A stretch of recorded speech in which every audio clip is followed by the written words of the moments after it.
जय हिंद। बात करेंगे इस वीडियो में वेंटिडोक्स एम टेबलेट के बारे में। वेंटिडोक्स एम टेबलेट किस बीमारी का इलाज करती है, इसकी क्या डोज होती है, कितने दिन तक लेनी पड़ती है, कौन से डॉक्टर इसको प्रिस्क्राइब करते हैं, किस पेशेंट में करते हैं, सब कुछ समझने की कोशिश करेंगे। सो देखिएगा। देखिए भैया, वेंटिडोक्स एम एक ब्रांड आता है मैनकाइंड कंपनी का। इसके अंदर दो कंटेंट आते हैं। पहला आता है डॉक्सीफाइलिन 400 mg, दूसरा आता है मोन्टुलुकास्ट 10 mg। तो दो कंटेंट है, इसलिए इसको वेंटिडोक्स एम कहते हैं। एम का मतलब मोन्टुलुकास्ट होता है। अब देखिए, डॉक्सीफाइलिन और मोन्टुलुकास्ट एक कॉम्बिनेशन वाली दवा होती है। एक पत्ते के अंदर 10 टेबलेट आती है, करीब करीब 120-110 रुपए के आसपास आपको दवाई की दुकान पर आसानी से मिल जाती है।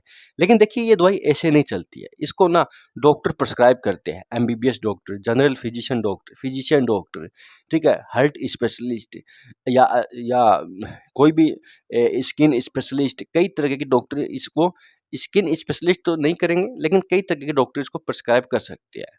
तो कहने का मतलब है, ये सेल्फ यूज करने वाली दवा नहीं आती है।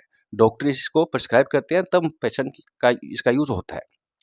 अब ये बड़े लोगों में आती है, तो बच्चों में नहीं देना है। ये दवा आसपास ऐसे पड़ी भी नहीं रहनी चाहिए। बच्चा गलती से कई बार अपने पेरेंट्स को देख के अपने आप भी खाने लगता है, तो ध्यान रखिएगा, आसपास बच्चों की दवाइयाँ नहीं होनी चाहिए। एक अलग से ऊंचाई वाले स्थान पे रखना है, जो बच्चों से दूर हो। अब देखिए, समझते हैं भैया। देखिए, ये एक एलोपैथिक दवा है। ये सांस से जुड़ी प्रॉब्लम में, एलर्जी से जुड़ी प्रॉब्लम में काम आने वाली दवा है। डॉक्सीफाइलिन जो होता है ना, एक ब्रोंको डायलेटर दवा होती है। और ब्रोंको डायलेटर वो दवा होती है जो श्वास नली के अंदर जाकर काम करती है, फेफड़ों से जुड़ी प्रॉब्लम में काम आती है, ब्रोंकाई प्रॉब्लम में काम आती है। ठीक है। देखिए, कई बार होता है क्या कि दोस्तों, जैसे निमोनिया बन जाता है, या कोई लंग्स का इन्फेक्शन हो जाता है, लंग्स में वायरल इन्फेक्शन हो जाता है, जिसके कारण कोई भी व्यक्ति हो, उसको सांस लेने में दिक्कत आ रही है, कफ जम गया है, अस्थमा बन रहा है, सीओपीडी, क्रोनिक ऑब्स्ट्रक्टिव पुल्मोनरी डिजीज हो गई है, सांस से जुड़ी प्रॉब्लम हो गई है, वहाँ ये काम आता है। तो ब्रोंकोडायलेटर वो दवा होती है जो श्वास नली को यानी ब्रोंकाई नली को, श्वास नली होती है फेफड़ों के अंदर, श्वास नली, रेस्पिरेटरी नली, उनको चौड़ा कर कर काम करती है। सांस लेने में अगर दिक्कत आ रहा है, तो वो ज़्यादातर चांस होता है उस श्वास नली के अंदर कफ है, मुक्कस है, या फिर इन्फेक्शन के कारण सूजन आ गया है। कुछ केमिकल मैसेंजर ऐसे होते हैं जो सूजन को वहाँ पर बढ़ा देते हैं, तो व्यक्ति की जो श्वास नली होती है वो चिपक जाती है और सांस लेने में दिक्कत होता है। तो ये दवा उस श्वास नली को चौड़ा कर देती है, जिससे कि ब्रोंकाई यानी सांस से जुड़ी प्रॉब्लम कम हो जाती है। अस्थमा हो सकता है, सीओपीडी हो सकता है, लंग्स का कोई इन्फेक्शन हो सकता है, ठीक है, तो वहाँ काम आती है। मोन्टुलोकास्ट साथ में इसलिए दिया गया है क्योंकि ये ल्यूकोट्रिनेस नाम के केमिकल मैसेंजर को ब्लॉक करता है। अभी बताया ना, कुछ केमिकल मैसेंजर के कारण सूजन आ जाता है, इन्फ्लेमेशन आ जाती है, जैसे श्वास नली के अंदर, तो उनके पीछे केमिकल मैसेंजर होता है। ये उन केमिकल मैसेंजर को ब्लॉक कर देता है, जिसके कारण सूजन आ रही है, जिससे व्यक्ति की प्रॉब्लम ठीक हो जाती है। तो जो ब्रोंकोडायलेटर है यानी डॉक्सीफाइलिन है, वो चौड़ा रखेगा और उन प्रॉब्लम का इलाज मोन्टुलोकास्ट करेगा, जिसके कारण वो केमिकल मैसेंजर जिम्मेदार होते हैं।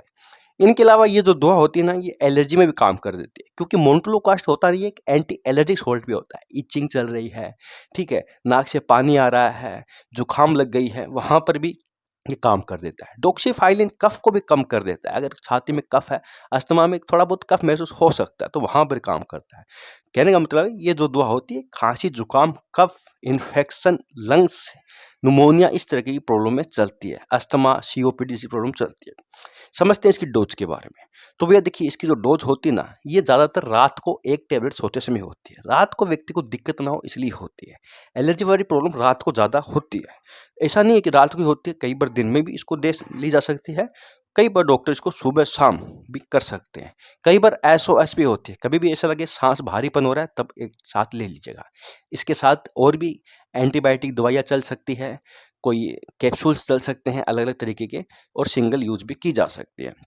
बात करते हैं साइड इफेक्ट। तो भैया देखिए, जब इसका यूज करते हैं ना, तो व्यक्ति को अलग अलग तरीके के साइड इफेक्ट कर सकती है। नोजिया होना, घबराहट होना, हार्ट रेट बढ़ना, ठीक है, नींद आने में दिक्कत होना, कब्ज बनना, डायरिया होना, कई तरीके के ये साइड इफेक्ट कर सकते हैं। इनके अलावा कई तरह के और भी हो सकते हैं। अगर आपको लेने से साइड इफेक्ट कर रहा है, काम नहीं कर रही है, आपको कोई फायदा नहीं है, तो डॉक्टर को जरूर बताना चाहिए। हालांकि बहुत कम चांस में साइड इफेक्ट होते हैं, लेकिन कर सकती है।